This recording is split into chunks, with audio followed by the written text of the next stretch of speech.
Hello friends, ಕುಕ್ಲೇಕಿ ಚಾನಲ್ಗೆ ಸ್ವಾಗತ.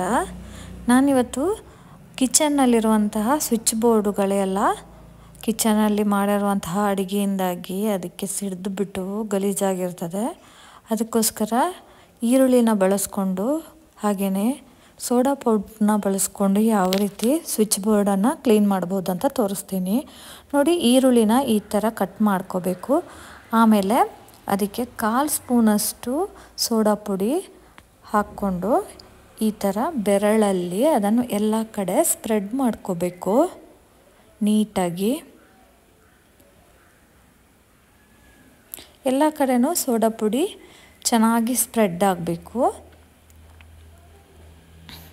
ಆಮೇಲೆ ಇದನ್ನು ಒಂದ್ಸತಿ ಗಟ್ಟಿಯಾಗಿ ಪ್ರೆಸ್ ಮಾಡಿದಾಗ ಸೋಡಾ ಪುಡಿ ಒಂಚೂರು ಈರುಳ್ಳಿ ಒಳಗಡೆ ಸೇರಿಕೊಂಡಿರುತ್ತೆ. ಆಮೇಲೆ ಸ್ವಿಚ್ ಬೋರ್ಡನ್ನು ನೀಟಾಗಿ ಎಲ್ಲ ಕಡೆನೂ ಉಜ್ಜಬೇಕು. ಕಪ್ಪು ಕಪ್ಪಾಗಿರುವಂತಹ ಎಣ್ಣೆ ಕಲೆಗಳು ತುಂಬಾ ನೀಟಾಗಿ ಕ್ಲೀನ್ ಆಗುತ್ತೆ. ನೋಡಿ, ಇಲ್ಲಿ ಸ್ವಿಚ್ ಬೇಗನೆ ಕ್ಲೀನ್ ಆಗಿಬಿಡ್ತು. ಆಮೇಲೆ ಎಲ್ಲ ಸ್ವಿಚ್ ಬೋರ್ಡನ್ನ ಕ್ಲೀನ್ ಮಾಡಿದ್ಮೇಲೆ ಎಲ್ಲ ಕಡೆನೂ ಟಿಶ್ಯೂ ಪೇಪರ್ನಿಂದ ಈ ಥರ ನೀಟಾಗಿ ಒರೆಸ್ಕೊಬೇಕು. ಸ್ವಿಚ್ ಬೋರ್ಡನ್ನು ನೀರು ಹಾಕಿ ಕ್ಲೀನ್ ಮಾಡೋಕ್ಕಾಗೋದಿಲ್ಲ. ಅದಕ್ಕೋಸ್ಕರ ಈರುಳ್ಳಿಯನ್ನು ತಗೊಂಡು ಈ ಥರ ಕ್ಲೀನ್ ಮಾಡ್ಕೋಬೋದು.